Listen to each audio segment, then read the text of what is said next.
Right. దీని మీద నిన్న కేటీఆర్ కూడా ప్రెస్ మీట్ పెట్టిండు. దేశ చరిత్రలోనే రేవంత్ ఒక అసమర్థుడు, సర్కారు నడుపుతున్నవా సర్కస్ నడుపుతున్నవా, దివాలా కోరు మాటలే రాష్ట్రానికి శాపం లెక్క మారుతున్నాయి, దొంగను దొంగలాగానే చూస్తారు, ఢిల్లీ పార్టీలను నమ్మొద్దని కేసీఆర్ ముందే చెప్పిండు, ఇప్పుడు ఆయన చెప్పిందే నిజమైంది, తెలంగాణ ఆస్తులు తగ్గుడెట్లా అనుముల ఆస్తులు పెరుగుడెట్లా. మరి అదే కదా కాంగ్రెస్ తీరి, రేవంత్ రెడ్డి గారి తీరు కూడా అదే కదా.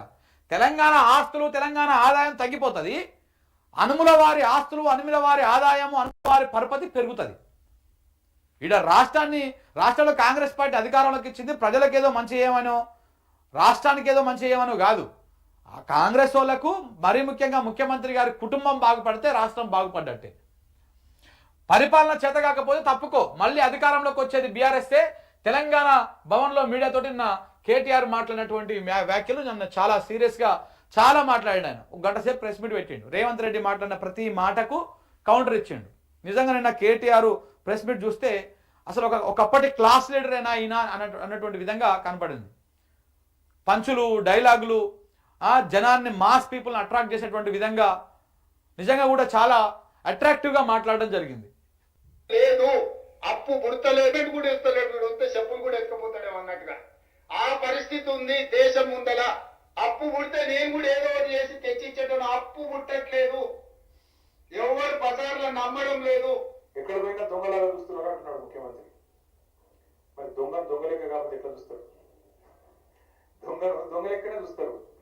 నోట్ల కట్టెలతో దొరికిపోయిన దొంగను ఖచ్చితంగా దొంగనే అంటారు, దొంగనే చూస్తారు. ఒక విశ్వసనీయత కాంగ్రెస్ అనే ఒక ఎర్రి పార్టీ గుడ్డిగా నమ్మి సీఎం చేసింది, కానీ ఖచ్చితంగా దేశంలో మిగతా ఎవరు మాత్రం నమ్ముతలేరు. మోసగాళ్లను దొంగలే అంటారు ముఖ్యమంత్రి గారు.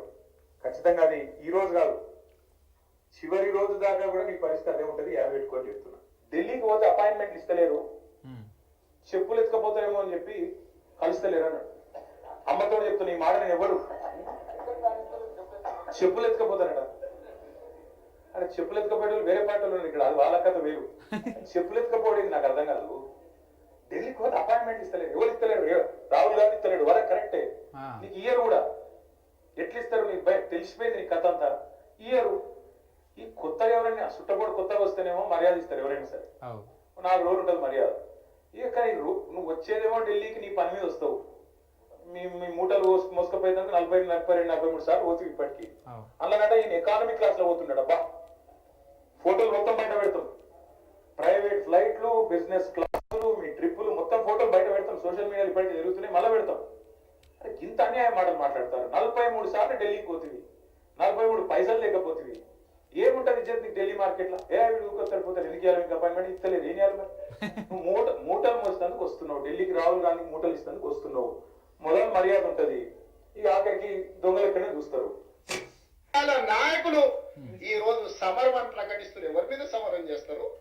ఎవరిని మీరు ఈ రోజు ఎవరిని నిందించదలుచుకున్నారు, ఎవరిని కొట్టదలుచుకున్నారు, ఎవరి మీద మీరు యుద్ధం ప్రకటిస్తున్నారని నేను సంఘాల నాయకులను అడగదలుచుకున్నాను. మీ బాధ్యత లేదా? 35 సంవత్సరాలు ప్రజలు మన జీత భత్యాలు ఇచ్చి రిటైర్ అయిపోయిన తర్వాత మనకు పెన్షన్ కూడా ఇచ్చి మన కుటుంబాలను ఆదుకుంటున్న 98% ప్రజల యొక్క పెన్షన్లు కానీ, రైతు రుణమాఫీ కానీ, రైతు భరోసా కానీ, ఉచిత కరెంటు కానీ, షాదీ ముబారక్ కానీ, కళ్యాణ లక్ష్మి కానీ, ఆర్టీసీలో ఆడబిడ్డలకు ఉచిత ప్రయాణం కానీ, ఇవన్నీ చేయాల్సిన బాధ్యత ప్రభుత్వ ఉద్యోగ సంఘాల నాయకుల మీద లేదా? ప్రజాప్రతినిధుల చూడండి. ఆయన ముచ్చట మా 3 రోజులకి ఇంటర్వ్యూ ఉన్నాం, కానీ ఒకసారి చూడండి వరుస పెట్టి. ఢిల్లీకి పోతే అపాయింట్మెంట్ ఇస్తలేరు, మాత్రం ఇక్కడ దాకా ఉపేక్షించడం ఇక మాత్రం ఊరుకోము. కేసీఆర్ విచిత్రమైన మాట విన్నా. నేను ఎకానమీ క్లాస్ లో పోతున్నా, నేను చాలా పద్ధతిగా ఉంటున్నా, 18 గంటలు పని చేస్తున్నా, నన్ను కోసుకరి రాయింది. కోసుకరి తింటానికి కోతావరి మామిడికాయ అయింది, నాకు అర్థం కాదు. నన్ను కోసుకరి తింటారా? అర్థం కాని విషయం విచిత్రమైంది. 43 సార్లు వేయిండు. ఒక ముఖ్యమంత్రి అంటాడు దుత్తనే అవుతాడా? గడపడలేక పోడు కదా. ఆయన నెంబర్ 100 మానవులు, సిబ్బంది, మన్ను మశానం, ఆయన బ్రోకర్లు, వాళ్ళు మస్తు మంది అవుతారు.